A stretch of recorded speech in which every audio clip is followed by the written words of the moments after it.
Hello and welcome to the Skydival channel, and today we're going to be building the best gaming PC for sim racing. So if you're looking for the most optimal PC build for games like Assetto Corsa, iRacing, Formula 1, and Forza, then this is the PC to build.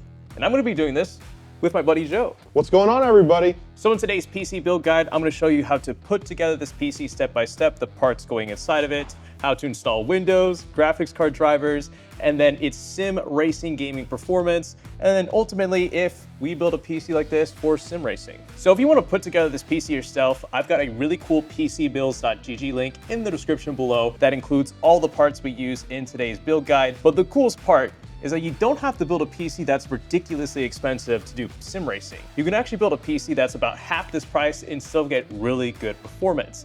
So I'm going to present two options for this PC build. What we're building today, which is the absolute best, and then a more mainstream, more affordable PC build that'll also do really well in a sim racing setup. Either way, you're going to be covered in this PC build guide, and Joe's going to be helping me out along the way. So with all that said, let's get started. And I wanted to give a big thanks to our gracious sponsors today, Gigabyte, FSP, Geometric Feature, and a big thank you to Chris with Kansas City Family Restaurants for letting us borrow the McLaren today. So to build this PC, all you're going to need is a screwdriver, pair of scissors, and then an 8GB or bigger USB flash drive for our Windows 11 bootable media device for when we finish building this PC and we actually need to install Windows. But otherwise, let's talk about the CPU. So when it comes to sim racing PCs, the CPU choice is actually going to matter more than the GPU, because if you look at benchmarks, there are certain games that really enjoy additional L3 cache, especially games like F1 and Assetto Corsa. So for that, we are using the literal fastest gaming CPU on the planet, the Ryzen 7 9800X3D. 8 cores, 16 threads, 104 megabytes of L3 cache, which is going to be what we want for Assetto Corsa and those other sim racing games. But I guess in terms of car terms, or racing terms, what would you call this in the world of racing? I guess for this year, you could call it the Max Verstappen of processors for this year. The absolute fastest. There's nothing else faster than this on the market. You don't need 16 or 12 cores. This is all you need for a sim racing gaming PC build. And then for the motherboard, we are using this X870 Aorus Elite Wi-Fi 7. To be fair, the choice of motherboard for a sim racing build doesn't matter a whole lot, but what this thing offers versus other motherboards is an X3D turbo mode. So we can actually make this CPU go even faster with a click of a setting in the BIOS. And with that, let's go ahead and start installing the processor onto the motherboard. Let's get to it. So let's go ahead and take out the motherboard real quick. If you're wondering what you're gonna need inside this box, it's not a whole lot. You're gonna need the motherboard, obviously. And if you open this up further, we've got our Wi-Fi adapter right here. We're gonna need that. There is the motherboard. Beautiful board. We don't need these SATA cables. We're not dealing with that. But what you will need though is this little handy manual, which you can scan the QR code for right here, which will allow you to install anything you want onto the motherboard. Where to plug in what, for the case, for the IO stuff. You can find all of that here in the motherboard manual. And go ahead and bask in the glory of that. Woo. Look at that, baby. That's like I don't know, in Formula 1 terms, it's like the V6. That's the ICE, the internal combustion engine. That's gonna make this PC go really fast for sim racing. So to install the CPU onto the motherboard, it's actually not that complicated. That's why Mark's letting me do it. So we're gonna go ahead and take that out and we're gonna put it inside the motherboard socket right here. Now, if you look at the actual motherboard, there's gonna be this little triangle here on the top left of the socket. That's gonna help us orient that Ryzen 7 9800X3D properly into the CPU socket. So have that thing ready. I want you to go ahead, pull this lever out. Alrighty, we're going out and up. And then we're gonna flick this open. And remember, there's gonna be that triangle on the top left of the socket. So go ahead and take that triangle. Let's line it up with that triangle. Easy, there you go. There we are. I like to give it a little jiggle so it's all the way in there. And to put this back, you've got this. We're gonna close that there. Press that. Press the arm. Hook it underneath. Perfect. Pull this out. Bingo. Easy as that. And now with this, let's go ahead and install the RAM and the SSD. All right, and with that installed, now we're gonna go ahead and get our RAM and SSD onto the board. Now, to talk about the RAM of choice, you don't need to overcomplicate this because you don't need really anything fancy for sim racing. But I've gone with this 32GB 6000 megahertz cast latency 30 kit from G-Skill. And then for the SSD, we've got just a 1TB Samsung 990 Pro. I mean, your choice of SSD isn't going to affect your frame rates, but what matters is that you have enough storage at the end of the day for all of your sim racing games. And here is our RAM. I don't think you need more than 32 gigabytes of RAM for a sim racing PC, right? Probably not. Yeah, we're not gonna be, unless you say you wanted to like edit videos and stuff, but I mean, if you're just taking your Twitch live streams, throwing them into DaVinci or Adobe Premiere, I think 32 is enough. Plenty of work. So we're gonna take these and put them onto the motherboard. All right, now we're gonna install the RAM. As you can see on the board, it shows us our A2 and B2 slot, which means that we're gonna pop this one open on both sides and that one open. Now, first stick's going in. Only goes in one way. We have two different sizes here, so we are going to pop See, is that gonna go in? that in, and see, I got it backwards. There you go. There we go. Now, what do I always say? Firmly press. Firmly press till you hear the clicks. Both sides are clicked in. And you gotta repeat that one more time. Make sure there's a slot separated in between the two. Great. And Firm firmly press. You got this. Come on, baby. There we are. Go. And yep, you passed. Sweet. Natural. All right, that's the RAM. Now for the SSD. It varies by board, but with this Gigabyte board, we've got this cool little locking mechanism here on the M.2 slot. So we're gonna go ahead and pull this little tab out, remove this. We have this little plastic thing here that's gonna make contact between the heatsink and the M.2 SSD. Go ahead and peel that off. Great. Looks like we've got one more down there as well. There we go.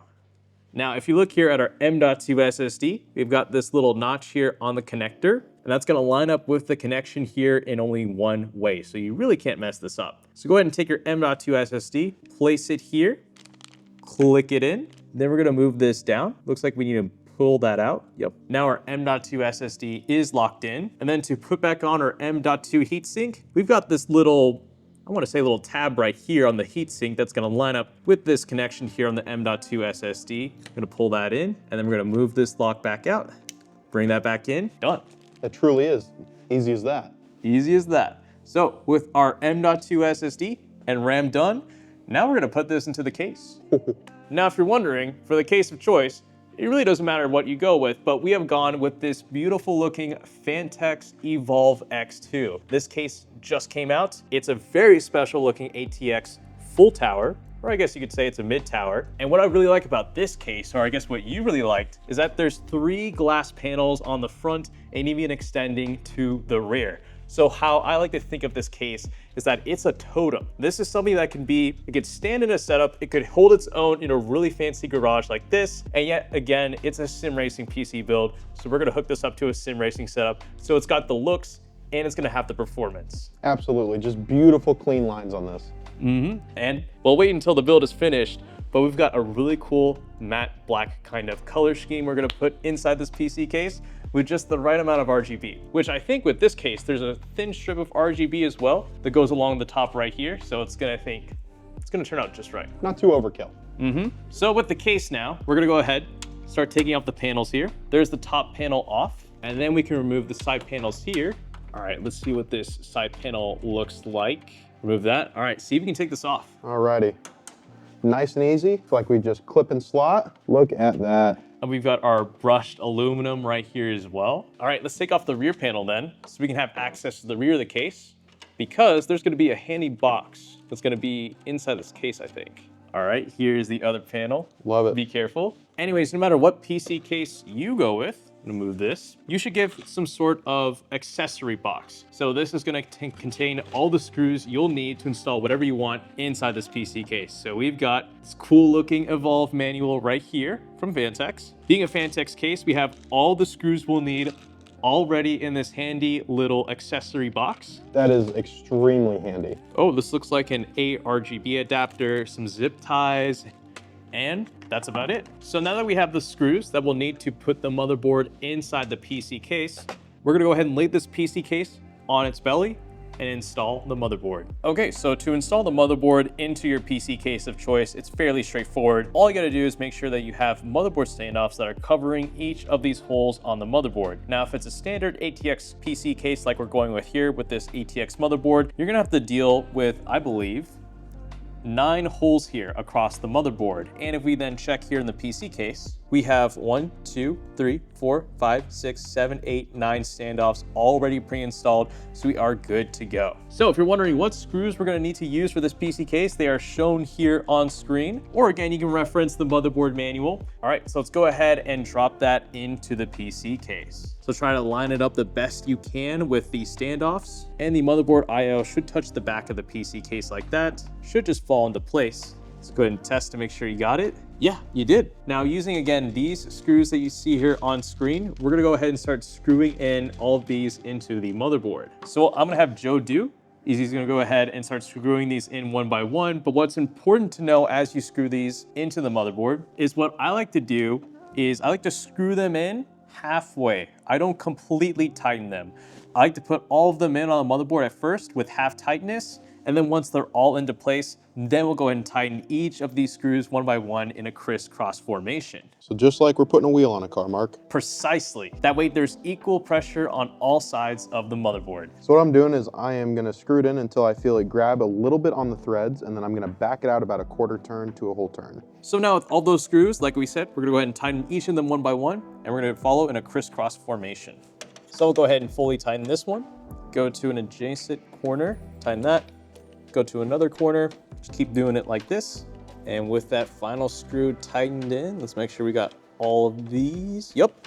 All right, the motherboard is fully inserted into the PC case. Now let's go ahead and install our CPU cooler and our additional fans. So with the motherboard installed, now let's go ahead and start putting in the cooling components inside our Fantex Evolve X2. And we're gonna be using this 360mm radiator from Geometric Future. To be fair, it doesn't specifically matter like what exact cooler you choose. It just needs to cool off the CPU. So that 9800X3D, it's not gonna be a huge heat mess. It's not gonna be that bad, but we're choosing this more for the aesthetics. There's our 360mm rad, and right next to it, we've got our 3 fans we're gonna bolt onto it. Now, additionally for cooling, we were sent over these really cool reverse fans from Geometric Future. These are reversed because the bottom intake fans here on the case are gonna be bringing air up, and we don't wanna see that ugly fan bracket if these were to be intake fans. So with these being reverse blade, they're gonna be shooting air up, but they won't have that ugly bracket right in front of them. So we've got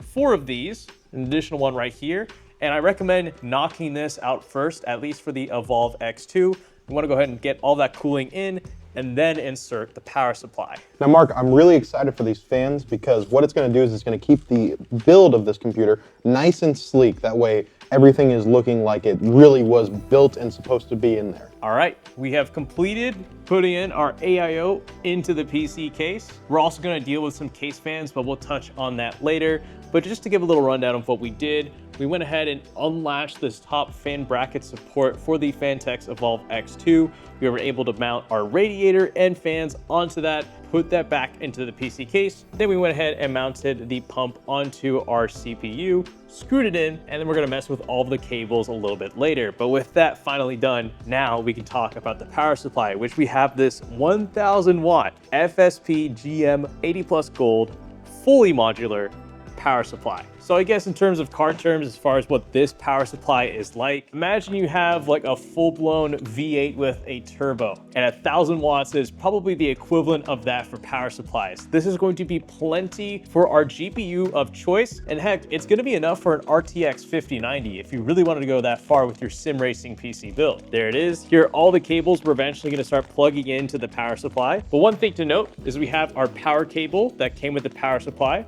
You're definitely gonna want that. And we're given some additional things, including this power supply tester. However, we're given this little baggie right here of forced case screws, which we're gonna use to screw in the power supply into our PC case. So have this all on hand. Let's go ahead and put this into the PC case. All right, let's go ahead and start plugging in all of our individual power cables into the power supply since this is fully modular. So first things first, we've got our big motherboard power connector. We're gonna plug this into where it says motherboard. So go ahead and not that end, because that end's gonna go into our motherboard. We want this split end, because we have this and we have this, and that's gonna line up. Great There we go. stuff. And make sure you fully insert these, just like what Joe did. Hear the click. And now, CPU. Bam. Oh, we got one more. And then finally, or not finally, we've got a SATA power cable for our RGB peripherals. So go ahead and plug one end into where it says peripherals here. There we go. And finally, this one right here. So it doesn't matter which end you plug into the power supply, but this is our 12-volt power cable for our NVIDIA graphics card. Now, if you have a regular Radeon card, you're just gonna use traditional PCIe power cable, but for this, we gotta be very careful with it. So right here is our 12-volt PCIe power cable. Plug one end into there. Make sure it's all the way in there. Yes. Bam. There we go. So now with all these cables in, we're gonna take this with fan side facing down. We're gonna bring this into the Fantex case like that. And then here's that little baggie of screws I was just talking about earlier. All right, we're gonna get these. Let's get a screwdriver, bring this around, and we're gonna line this up with the back of the PC case and take one screw, put it into here, put it into there, and just go ahead and start screwing those in. Ooh, and I've got one more thing you guys probably might wanna know. If you look here at the back of the power supply, you see this little switch right here. You can either make it a 0 or a 1, and for the moment, we wanna keep it on as 0. But when we're ready to turn on the PC for the first time, we wanna flick it to the 1. Click her up. But now, keep it at 0. With the power supply installed, now we're gonna hook everything up. That's our next step. Time to do it. So here's how this is gonna work. So we've got all of our power cables right here. This is gonna be going into our graphics card, our motherboard, any other peripherals we might need. So we'll go ahead and save this for later, but here's all of our front IO cables. This is gonna be our power button, our reset button, and anything else. We're gonna plug all of that into the motherboard, but we also have some RGB stuff, like this cable right here and what's coming from our CPU cooler. I think we should go ahead and deal with that first. All right, let's go ahead and knock out that front IO. So what I like to start off with first is our front panel connector. And fortunately with the Fantex Evolve X2, it's all in a singular connection. And this is gonna go on the bottom left of our motherboard here where the front IO is designated. And if you're wondering where this is, again, check the motherboard manual. It'll show you where to plug in the front panel. It's gonna go like that. Next, we have our HD audio connector. This is always gonna go in the far left bottom of the motherboard. This is only gonna go in one way. See if that's not gonna go in like that. We're gonna flip it, and there we go. Now next we have our USB Type-C header, not Type-C, 3.0, this blue guy right here, and it's gonna always go into a port that looks like this. Now we do have our GPU sag bracket that might get in the way, so we might have to move that. Yeah, we will have to move that. All right, and there's our 3.0 header. We'll go ahead and tuck that in, just like that. Then here's our Type-C header. This is gonna go right here. Again, this will only go in one way. You really can't miss it. Ah, there we go. That's in, like that.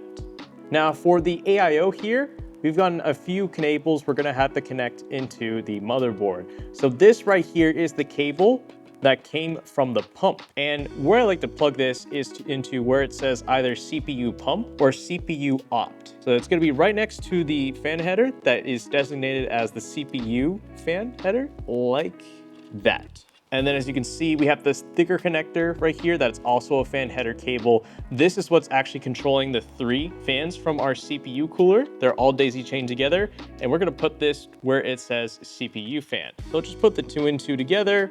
The pump is gonna be on the left, and the fan is gonna be on the right.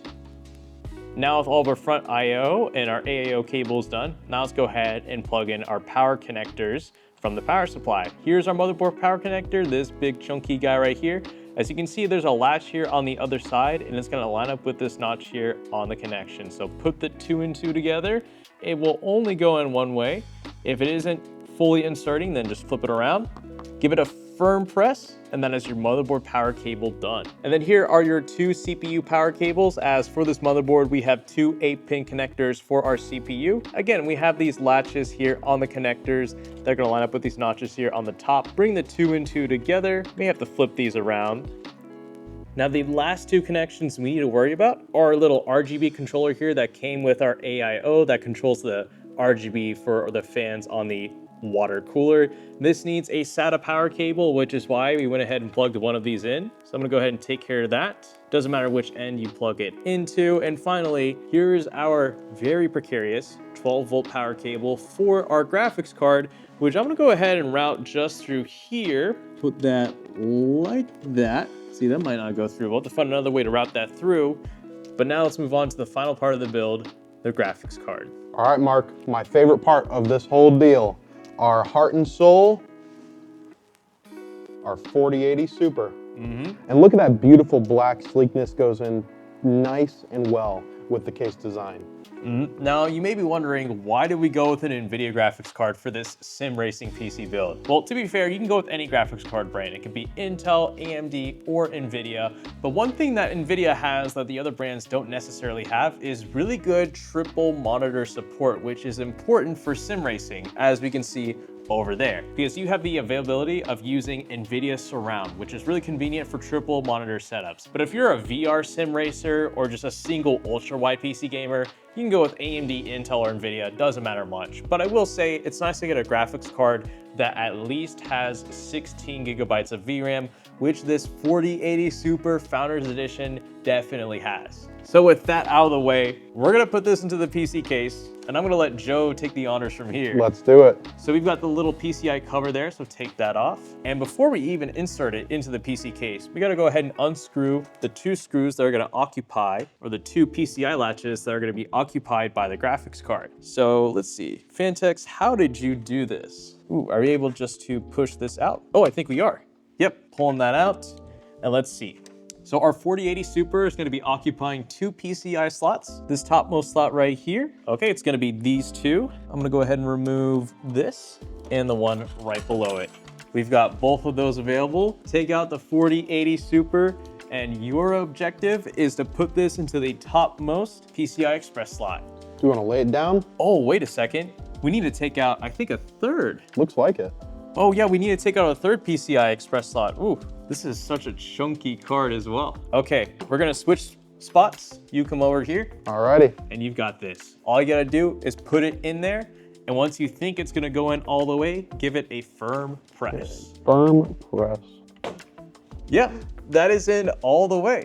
Yeah, sweet. That wasn't that bad. Not at all. You know how to plug in the connector? I do. Yeah, go ahead and finish that out. Alrighty. I wanna make sure that everything's nice and lined up to no bending. No cable bending, good. There we are.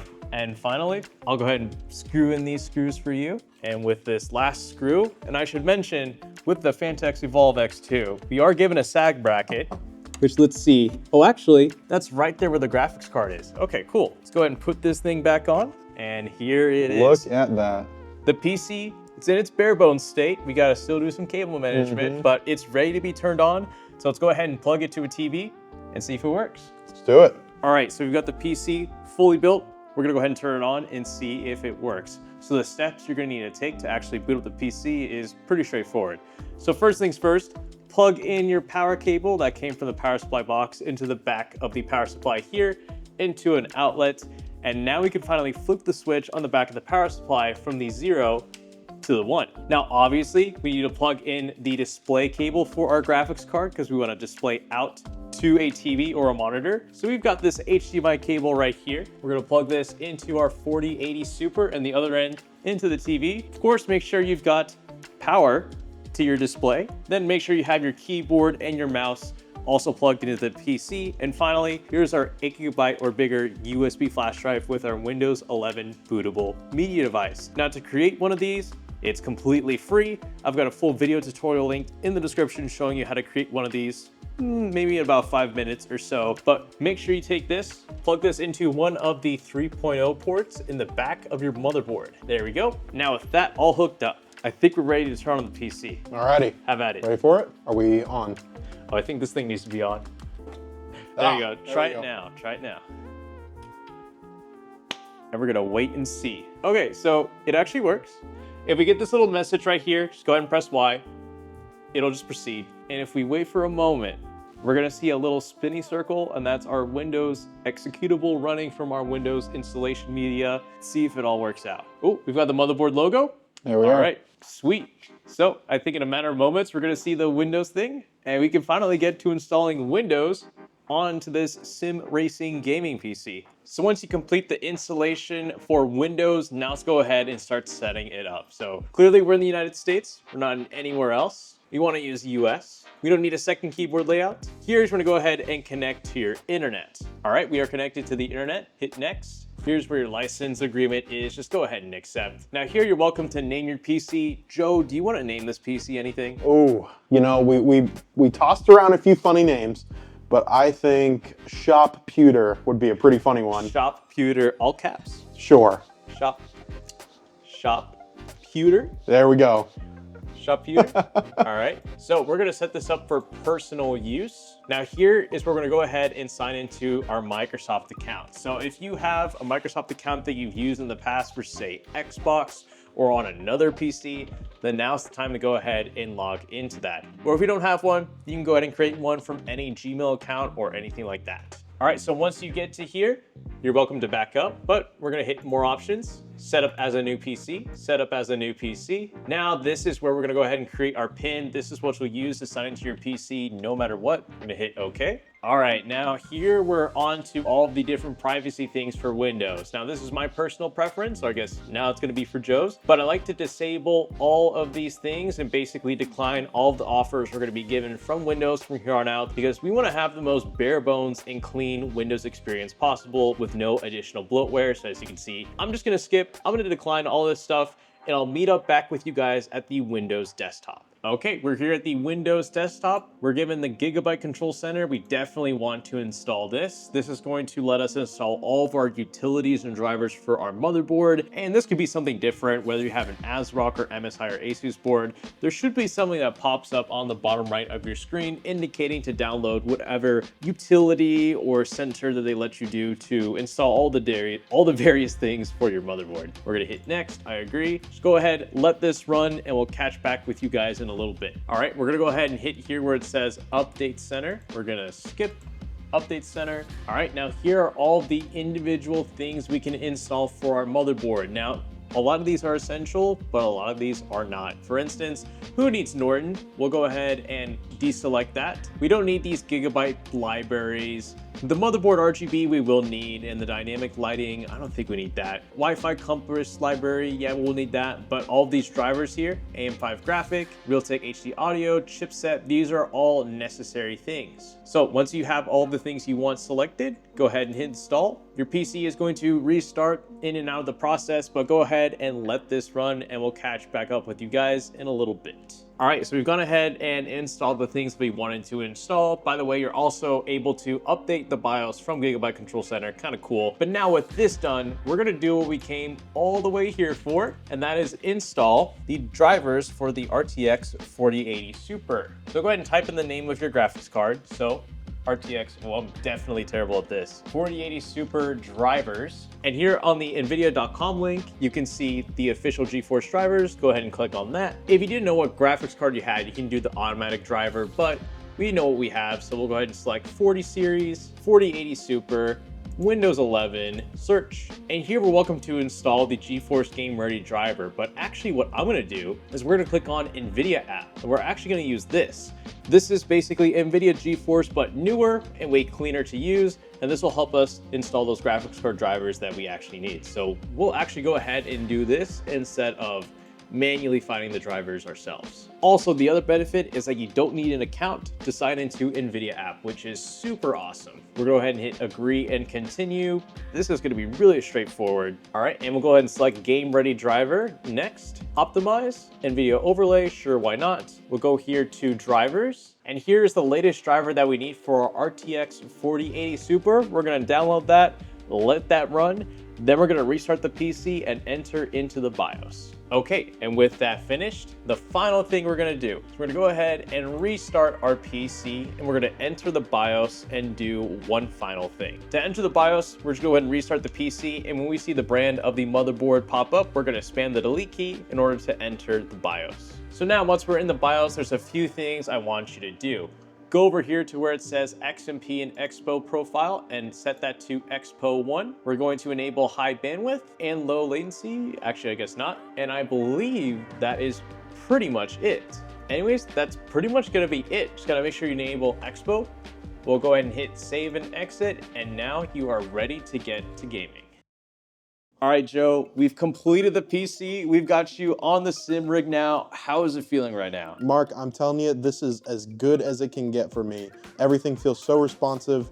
Everything looks amazing. Man, I think you said earlier that this PC is way more responsive than your last one. Oh yeah, by far. Can you elaborate while you're driving? While I'm driving off the track, of course I can. You know, I can just say off of immediate feel off of the wheel, I feel like I'm actually responding in the game instead of seeing myself turn the wheel in real life and then the wheel turning in the game.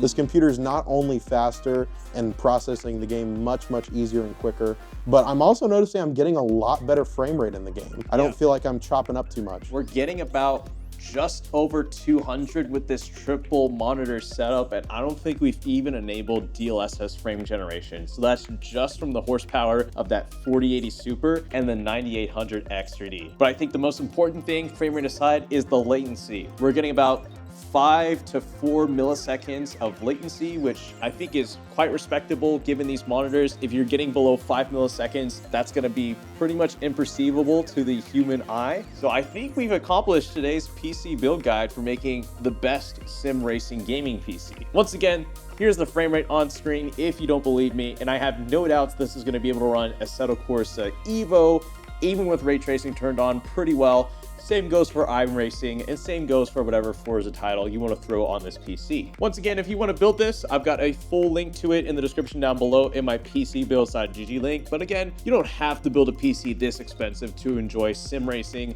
You can build something that's cheaper, which I'll also have linked right below it. But of course, I got to sign off the video with another thank you to our sponsors, Gigabyte, FSP, Geometric Future, and Chris from Kansas City Family Restaurants, lending out that very awesome McLaren for today's PC build shoot. So as usual, if you enjoyed PC build guides, you probably should subscribe to the Scattervolt channel because that's what we're known for. And if you've enjoyed this video, definitely give it a like. So with all that said, thank you so much for watching. And this is the Scattervolt channel, signing out.